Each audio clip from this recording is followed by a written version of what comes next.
Get ready because you're about to uncover the hidden gems of American muscle cars, from forgotten legends to rare beauties. In this video, we will dive into the top 10 forgotten American muscle cars. So, let's get started.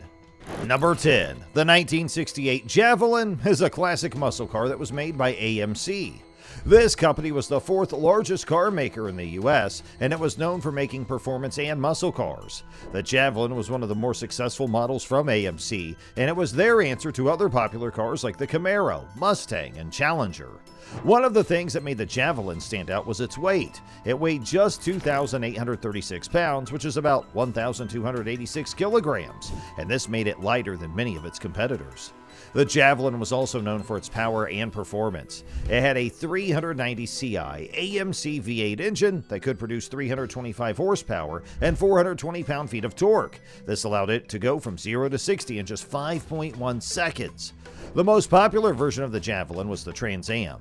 This was a special version of the car that had a red, white, and blue color scheme. It was also more powerful than the base model because it had a 390 cubic inch V8 engine. Even though AMC is no longer around, the Javelin still remembered as one of their best cars. Number 9. The 1955 Chrysler C300 was often hailed as the original supercar. It stood out with its mighty 300 horsepower Hemi V8 engine, a powerhouse at the time. This car wasn't just about power, it was built to conquer the racetrack, specifically NASCAR. The C300's design met the strict rules of NASCAR, which demanded that race cars must be available for public purchase. This rule led to the famous saying, "Win on Sunday, sell on Monday," as fans rushed to dealerships to buy the cars they saw winning races. The C300's legacy is undeniable, yet many forget its connection to the modern Chrysler 300, reintroduced in 2004 as a luxury sedan. Number 8. Next, we have the 1963 Dodge 440. It packs a punch with its powerful 426 cubic inch max wedge V8 engine, producing a robust 425 horsepower and 480 pound-feet of torque. It's no wonder this car could sprint from 0 to 60 miles per hour in just 5.1 seconds. Back in the day, the Dodge 440 was not just about raw power, it was also about accessibility. With an original price tag of only $2,934, it offered performance that could rival the best without breaking the bank. The Dodge 440 story is one of transformation. Initially the top trim for the midsize Dart in 1962, it became its own model as the Dart shrank in size. For 2 years, the 1963 and 64 model years, it stood as Dodge's midsize offering before evolving into the Polaris. Now at number 7, the 1949 Oldsmobile Rocket 88. Before the famous Pontiac GTO roared onto the scene, the Rocket 88 had already set hearts racing. With its powerful 303 cubic inch Rocket V8 engine, it was a force to be reckoned with. The car boasted 135 horsepower and could go from 0 to 60 in just 12 seconds. Its top speed was a thrilling 97 miles per hour. The Rocket 88's impact was not just on the streets but also on racetracks. It ruled NASCAR from 1949 to 1952, leaving competitors in the dust.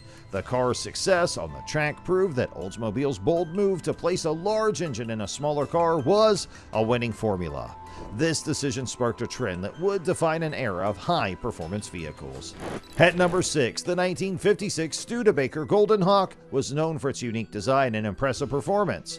The Golden Hawk broke away from Studebaker's usual style. The heart of the Golden Hawk was its 352 cubic inch Packard V8 engine. This powerhouse delivered 275 horsepower and 380 pound-feet of torque, propelling the car from 0 to 60 miles per hour in just 7.8 seconds. Its top speed was a remarkable 125 miles per hour, and it could complete a quarter mile in 17.01 seconds. Despite its power, the Golden Hawk was priced at an accessible $3,000. This made it a more affordable option compared to its contemporaries without compromising on performance. It could even outperform the Ford Thunderbird and Chevrolet Corvette, making it a favorite among those who discovered its capabilities. Now at number 5, the 1957 AMC Rambler Rebel.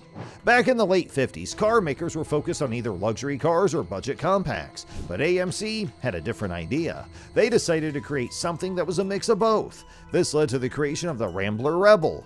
The Rambler Rebel was a mid-size car, which was a new concept at the time, but what made it really special was the engine. AMC decided to put a 327 cubic inch V8 engine in the car, and this made the Rambler Rebel the first muscle car that wasn't also a huge car. The engine was powerful. It could produce 255 horsepower and 345 pound-feet of torque.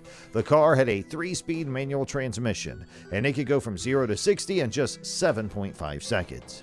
One of the key features of a muscle car is its size. The Rambler Rebel was a mid-size car, which made it the first real muscle car, but it also had 4 doors, which some people might think is too many. But if you look at the Charger, which is a 4-door car, people have no problem calling it a muscle car. Priced at just $2,786, the Rambler Rebel was a steal. It offered performance that could rival the big names of the era, but at a fraction of the cost. This made it accessible to a wider audience who were eager for muscle car thrills without the hefty price tag. At number 4, the 1963 Chevrolet Impala Sport Coupe Z11 was a car that was born out of the desire to push the boundaries of what was possible in the world of automobiles. Chevrolet produced around 1 million cars per model year from 1957 and sporadically till 2000. This equals roughly 30 million Impalas from the factory. This car was the #1 choice for lowriders and later as a weird sedan. But the 1963 Chevrolet Impala Sport Coupe Z11 was not just another Impala. It was a serious muscle car. The engine of this car was a 427 cubic inch Z11 V8. This engine was capable of producing 430 horsepower and 575 pound-feet of torque. The car had a 3-speed manual transmission and could go from 0 to 60 in just 4.3 seconds. It could complete a quarter mile in just 10.8 seconds. The top speed of this car was 120 miles per hour. The car was designed entirely for drag racing and the NASCAR circuit. Chevy only produced 57 of these amazing cars. In addition to packing some serious horsepower, Chevy replaced many of the car's steel parts with aluminum. This made it over 300 pounds lighter than a standard Impala. At number 3, the 1964 Ford Fairlane Thunderbolt. Back in the 60s, drag racing was a big deal and car makers were eager to leave their mark, and Ford also stepped up with this Thunderbolt. They took a powerful engine, the 427 cubic inch V8, from a bigger model and placed it into the lighter Fairlane. This move made the Thunderbolt a force to reckon with on the drag strip. This car was built for speed. With 425 horsepower and 480 pound-feet of torque, it could go from 0 to 60 miles per hour in just 4.7 seconds. It could complete a quarter-mile race in 11.6 seconds and reach a top speed of 130 miles per hour. The original price tag was $3,900. At number 2, the 1963 Studebaker Lark. Studebaker, not typically linked with muscle cars, had its share of success from the late 1950s to the late 60s. The Lark was a standout, yet often overlooked. Its simple, boxy look hid its true power, making it a classic sleeper car. Under its hood, the Lark housed a 289 engine.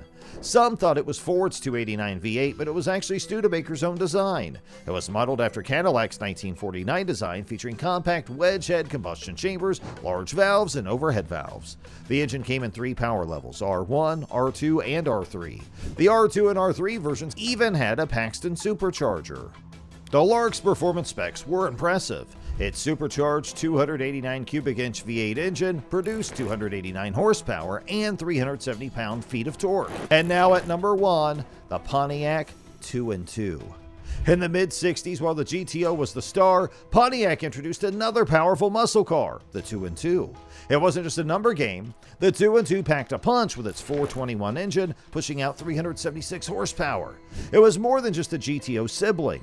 The 2-in-2's journey began as a trim level for the Catalina, but by 1965 it stood on its own. Now share this video with some of your muscle car lover friends. And also make sure to like this video and subscribe to the channel for more future content. And until then, keep scrolling.